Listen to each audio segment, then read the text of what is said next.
सभी नागरिकों का अधिकार एक समान है। आदिवासी दलित महिलाओं के लिए, शोषित ग्रामीण बेसहारों के लिए झालसा का योगदान है।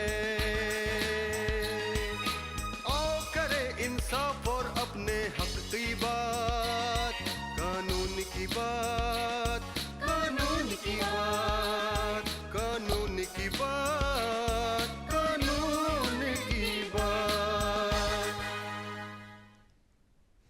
जोहार, नमस्कार। कानून की बात में आज हम बात करेंगे वैधानिक व्यवस्था में मध्यस्थता की क्या भूमिका होगी। इस पर बात करने के पहले जो हर बार हम आपके साथ बात करते हैं कि सर्वोच्च न्यायालय ने और सरकार ने, इन दोनों ने मिलकर के एक व्यवस्था बनाई है, जिस व्यवस्था में विधिक सेवा प्राधिकार का गठन किया गया है। विधिक सेवा प्राधिकार की मूल भूमिका है कि उन वंचितों तक न्याय पहुंचाना जो अपने किसी भी असमर्थता के कारण न्याय नहीं पाते हैं, न्याय नहीं ले पाते हैं। इसलिए यह व्यवस्था जो है, जिस व्यवस्था में मात्र एक चिट्ठी लिख देने से, मात्र एक टेलीफोन कर देने से, मात्र एक मेल कर देने से, व्हाट्सएप कर देने से आपकी समस्या के लिए क्या व्यवस्था हो सकती है, उसके लिए संज्ञान लेगा प्राधिकार और आपकी मदद करेगा। जो एससी हैं, एसटी हैं, तमाम महिलाएं, इसके अलावा ट्रांसजेंडर और जिनकी आमदनी 3 लाख रुपए से कम है, ऐसे लोगों को निःशुल्क कानूनी सहायता और सर्वोच्च न्यायालय तक लड़ने की व्यवस्था के लिए एडवोकेट, स्टाम्प ड्यूटी, सारा कुछ प्राधिकार द्वारा व्यवस्था किया जाता है।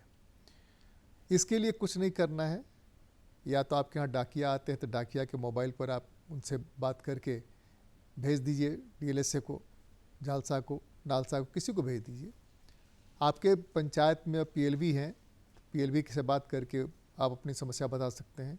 या हर जिला में, हर अनुमंडल में जहां अदालत है, वहां अदालत में ही एक जिला विकास प्राधिकार, मंडलीय कानून अनुमंडलीय प्राधिकार का गठन किया गया है।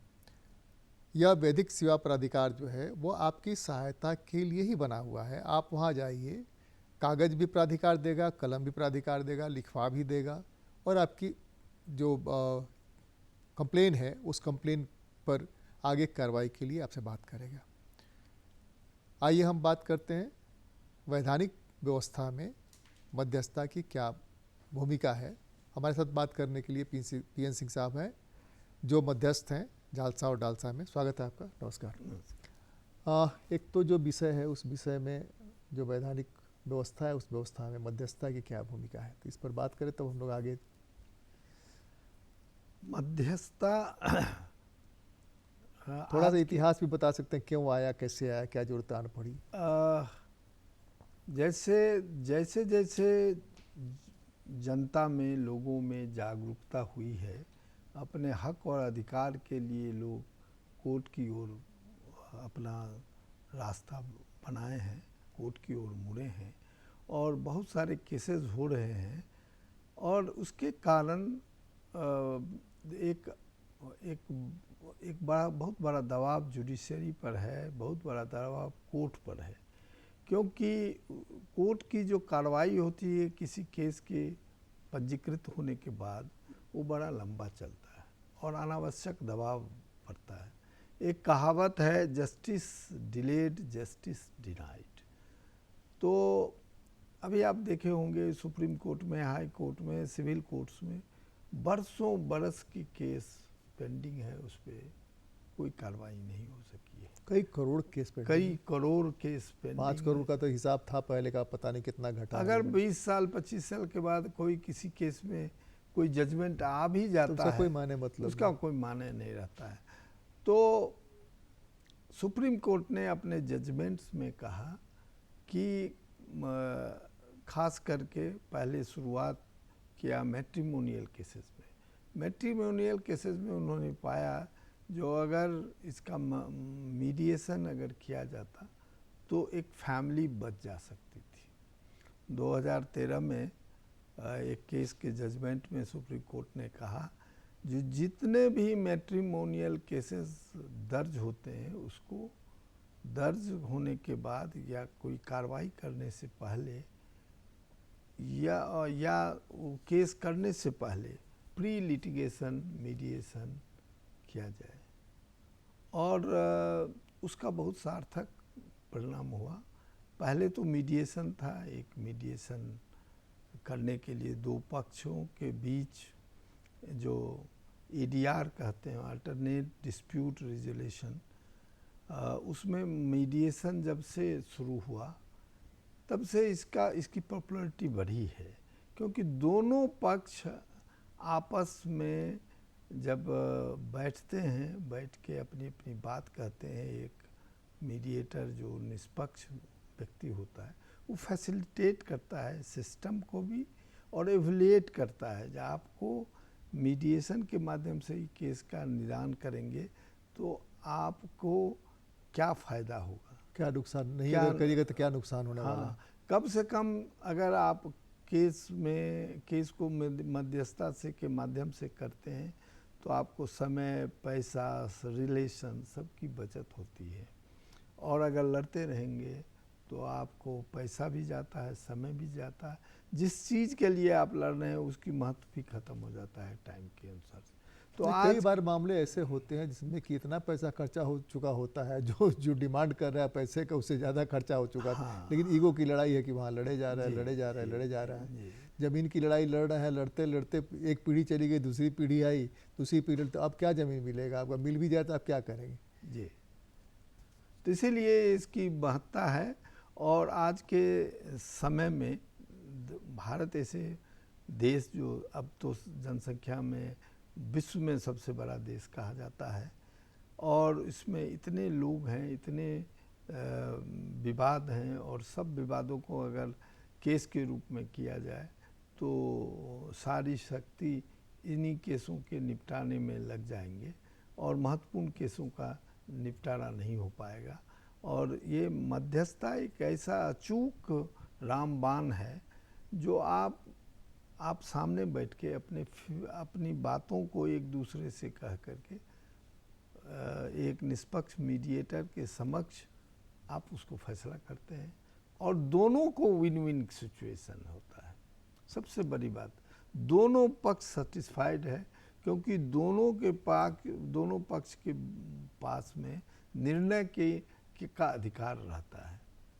तो ये बहुत बड़ी बात है और इस ओर लोग बढ़ रहे हैं। आपने दो बातें बताई, प्री लिटिगेशन मीडिएशन, और दूसरे आपने कहा मीडिएशन। तो दोनों में क्या फ़र्क है?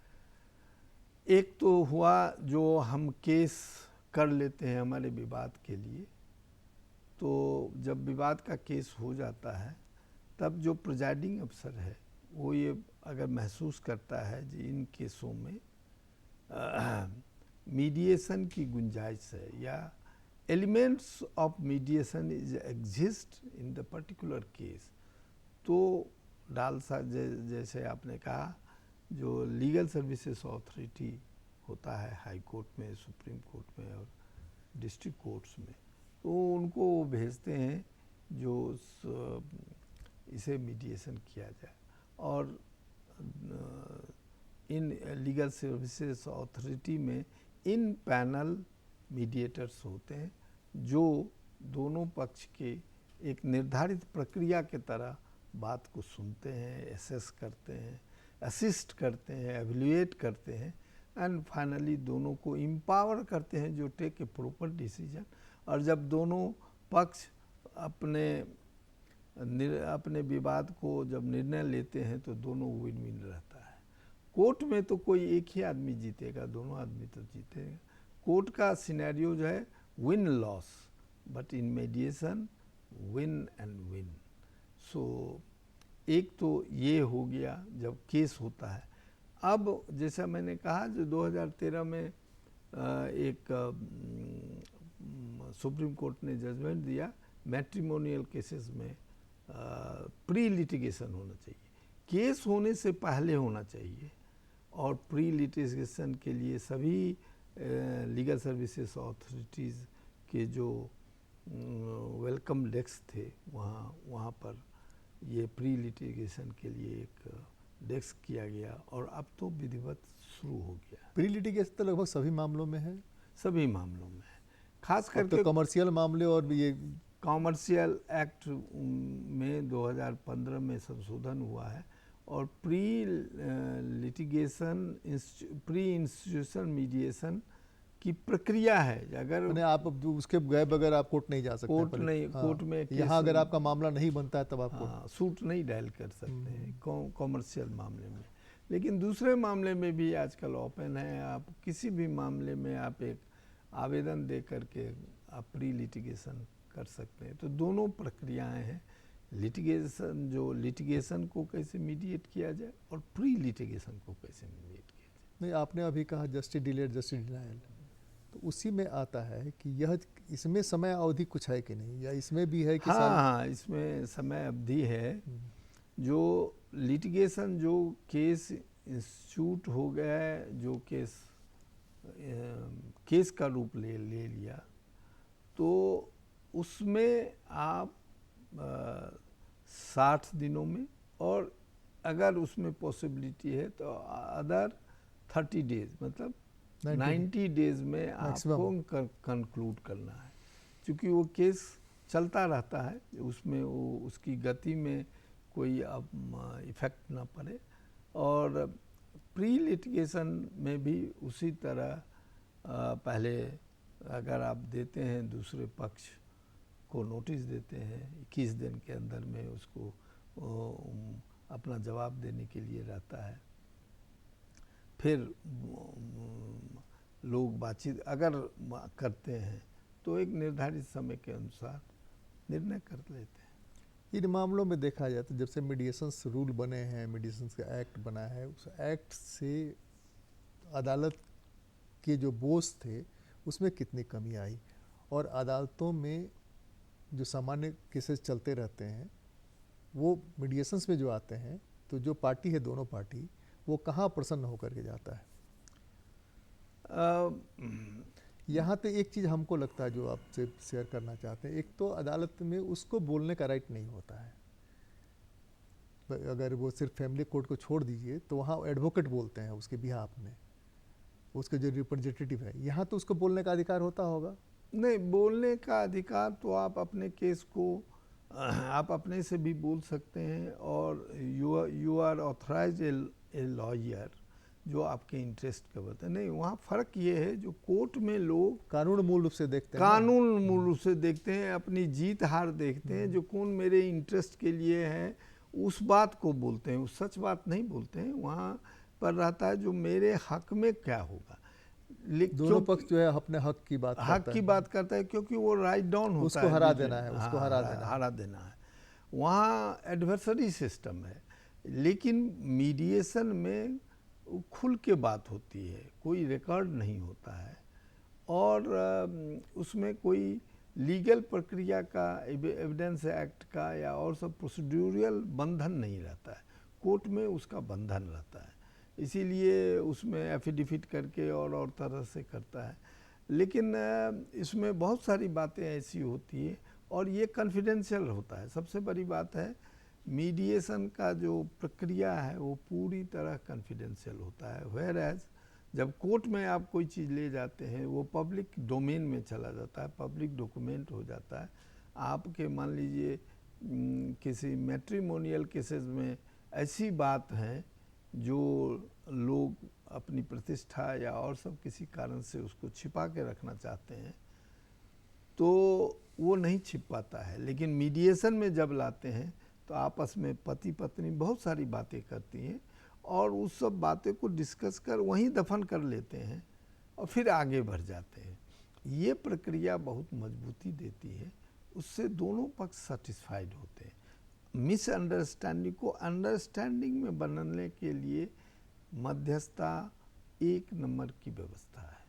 इसमें गोपनीयता कितनी हो, जैसे आपने कहा कोर्ट के मामले में, कोर्ट में सार्वजनिक हो ही जाता है, चाहे नहीं चाहे उसका रिकॉर्ड बनता है, सब कुछ दिखा जाता है। यहाँ और मीडिएशन में क्या अंतर है? मीडिएशन में आप एक स्ट्रक्चर व्यवस्था है, एक तरीके से होता है। वहाँ जॉइंट सेशन होते हैं जिसमें दोनों पार्टी अपनी अपनी बात को कहते हैं, उसके उनके वकील रहते हैं। फिर सिंगल सेशन होते हैं, उसमें मीडिएटर और पार्टी रहती है और बातें करते हैं, जो कॉन्फिडेंशियल बातें हैं वो जानकारी मिलती है, दूसरे पक्ष को भी जानकारी मिलती है। अब मीडिएटर के पास दोनों तरह की सूचनाएं आ गई, दोनों पक्ष की सूचना का आ गई। अब वो एवेल्युएट करके वो असिस्ट करता है जो आपको क्या क्या सब ऑप्शंस हो सकते हैं। ये वो सूचना जो दोनों पक्ष ने दिया उसको शेयर करता है कि नहीं दोनों पक्ष से? दोनों पक्ष जब तब तक नहीं करता है जब तक कि जिस पार्टी ने सूचना दिया वो उसकी राय नहीं हो, अनुमति नहीं हो। इसीलिए बड़ा कॉन्फिडेंशियल रहता है। अगर मीडिएटर का सफलता का राज अगर आप कहें तो दोनों पक्षों के भरोसे पर निर्भर करता है, और ये भरोसा है उसको जो सीक्रेसी को मेंटेन करना, ये बड़ा चीज़ है। और इसलिए दोनों पक्ष जब भरोसा करते हैं तो उनकी बातों को सुनते हैं और दोनों पक्ष भरोसा करके अपने विवाद को निपटारे के लिए एबल होते हैं, एबिलिटी होती है, कन्फ्यूजन में नहीं रहता है, अंडरस्टैंडिंग होती है, और जिसके कारण हो पाता है। नहीं, पहले एक व्यवस्था थी, सामाजिक व्यवस्था, पंचायती सिस्टम में। पंचायत में लोग बैठते थे और पंचायत करके पंच जो है वो मामले को निपटा देते थे, वो करते थे। तो पंच द्वारा निपटाए जाने वाले मामले, थाना में निपटाए जाने वाले मामले और मीडिएटर द्वारा निपटाए जाने वाले मामले में क्या फ़र्क है? अभी पंच वाले जो निर्णय थे वो हिंदुस्तान की ग्रामीण व्यवस्था का रीढ़ था। धीरे धीरे समाज में परिवर्तन हुआ, लोग वेस्टेड इंटरेस्ट से वो पंच करने लगे, धीरे धीरे वो व्यवस्था समाप्त सी हो गई।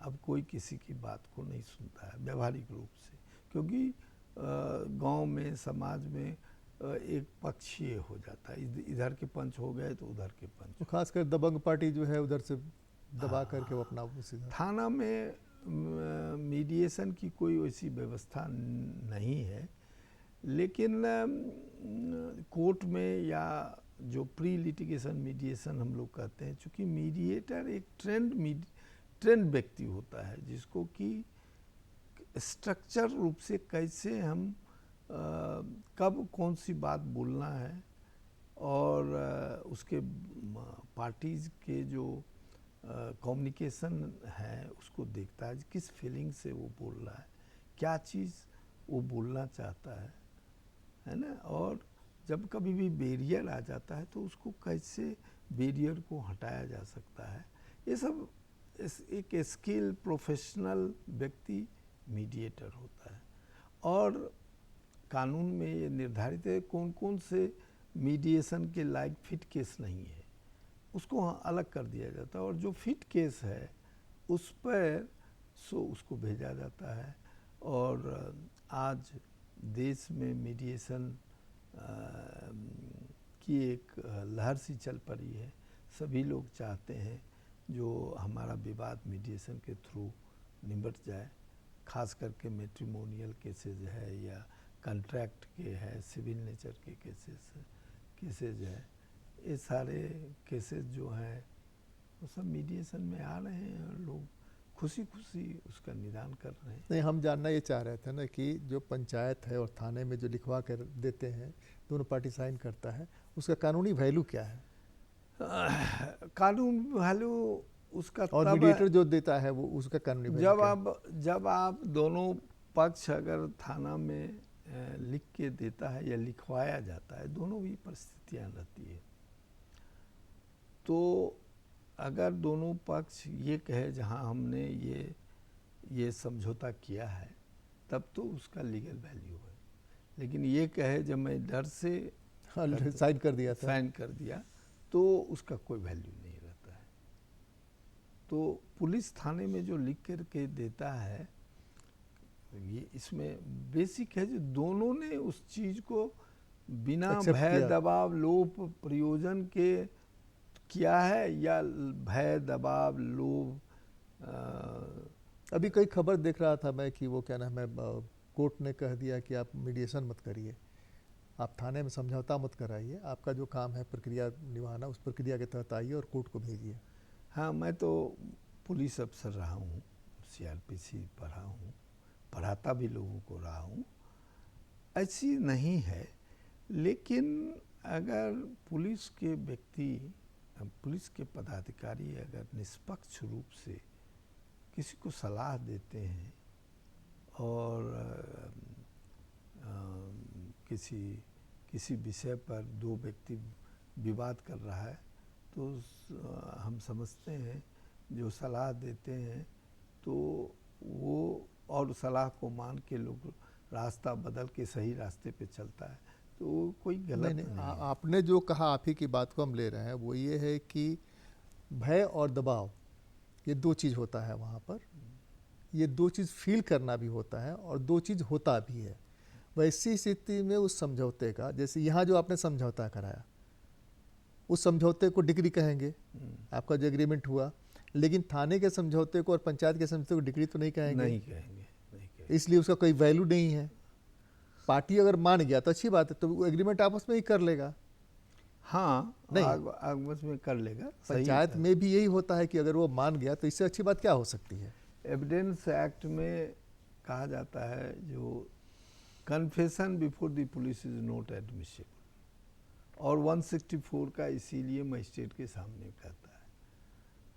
लेकिन बदले हुए परिस्थिति में पुलिस का जो पिक्चर है, चित्र है, वो बदला है। बहुत अच्छे अच्छे पुलिस पदाधिकारी हैं जो उस एरिया के एक परिवार के बड़े सदस्य के रूप में भी काम कर सकते हैं। ये जब दो आदमी मिल जाए तो वो इंडिपेंडेंट है, दोनों अगर एग्री करते हैं तो उसका कानूनी महत्व हो जाता है, नहीं एग्री करते हैं तो कोई महत्व नहीं है। कानून की ओर से यही है। गांव से जो सबसे ज़्यादा सुदूर जहाँ लोग रहते हैं, जहाँ कम्युनिकेशन का साधन अभी भी बहुत जगह नहीं है, झारखंड को फोकस में अगर रख करके देखें तो बहुत सारे पहाड़ी इलाके, पठारी इलाके यहाँ पर हैं जहाँ की अभी भी कम्युनिकेशन नहीं है। वो लोग किस तरह पहुँचे मीडिएशन के लिए, या विधिक सेवा प्राधिकार की जो सहायता की पद्धति है उसका कैसे लाभ लें? अभी गांव में, सुदूर देहात में पंचायत एक्टिव हुआ है। पारा लीगल वॉलंटियर्स, लीगल, वो आँख नाक कान है जुडिशरी का अभी पूरे देश में, उनकी पहुंच है। आप अभी बहुत सारे सेवा केंद्र खुले हुए हैं, आप किसी माध्यम से आपके सूचना मिलनी चाहिए, और जब ही सूचना मिलेगा तो बाकी काम डिस्ट्रिक्ट लीगल सर्विसेज अथॉरिटी वो खुद कर लेती है। आपकी शिकायत पहुंचनी चाहिए, आपकी जो कानूनी आवश्यकता है मदद की, उसकी जानकारी मिलनी चाहिए, आपकी सूचना मिलनी चाहिए जो इस व्यक्ति को ये कानूनी सहायता की ज़रूरत है। या आप, जैसा मैंने कहा, प्री लिटिगेशन, ज़मीन का मामला है, अभी हो रहा है गांव में, शहर में ज़मीन का बंटवारा नहीं हुआ है, पुराने से है, लोग वकील के पास जाते हैं, वो सूट कर देते हैं, जो बरसों बरस तक चलता है।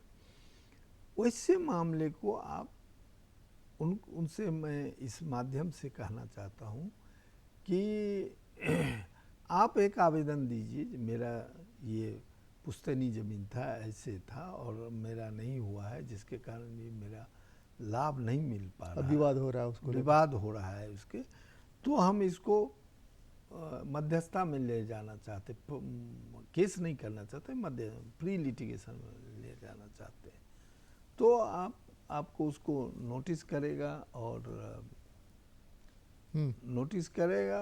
दोनों पार्टी को लाएगा और उसमें मध्यस्थता होगी। इस मध्यस्थता में उसकी मैंने दोनों पार्टी मान ली प्री लिटिगेशन के लिए कह रहा था, प्री लिटिगेशन में एक पार्टी नहीं आता है, हाँ, वो तो असल बात तो वही है उसका। ये जैसे कि थाना के पास अधिकार है, जुडिशरी के पास अधिकार है सम्मन करने का, और वो क्या नाम है, वारंट करने का और बुलाने का, यहाँ तो कोई अधिकार नहीं है। तो वैसी स्थिति में दूसरा पार्टी अगर एडमेंट है कि हम नहीं आएंगे, तब तो कोर्ट के अलावा कोई उपाय नहीं। हाँ, कोर्ट के अलावा दोनों पक्ष को ये आना पड़ेगा, सहमति होगी जो हम चाहते हैं, ये इसका। और जब दोनों पक्ष सहमत होते हैं, जो हम मीडिएशन से अपने विवाद को, ये पहला स्टेप है। तो वहाँ अगर प्री लिटिगेशन में आते हैं, प्री लिटिगेशन में मामले में उन लोगों का होता है, तो वहाँ जो समझौता होगा वो डिक्री होगी क्या प्री लिटिगेशन का? डिक्री नहीं, लेकिन ये जैसे आप करते हैं डिक्री कोर्ट से होती है। नहीं, आप मध्यस्थता जो करते हैं, मध्यस्थता में जो एग्रीमेंट बनता है वो एग्रीमेंट तो डिक्री के रूप में आता है। हाँ, इसीलिए कि वो केस का पार्ट है। हाँ, ये अभी केस हुआ नहीं। हाँ, केस हुआ नहीं, वो तो केस के पहले की स्थिति है। लेकिन हाँ, आप दोनों ने सहमति की, उसका मीडिएशन हुआ है, वो एक साक्ष्य के रूप में आप उसको हमारा समय खत्म हो रहा है। आप मध्यस्थता की भूमिका, जैसा कि पीएन सिंह जी ने बताया, उसमें आप अपने किसी भी मामले को लेके जाइए, सिविल का मामला हो, उस सिविल के तमाम मामलों में आपको वहाँ पर प्री लिटिगेशन की भी सुविधा है। आप अदालत से दरख्वास्त कर सकते हैं कि हमारे मामले को मीडिएशन भेजा जाए। वैसे भी वहाँ जो पीठासीन पदाधिकारी हैं वो भेजते ही हैं। कानून की बात में आज तो बस इतना ही। अगली बार मिलते हैं, किसी और मुद्दे पर चर्चा करते हैं। बहुत बहुत धन्यवाद। जोहार, नमस्कार।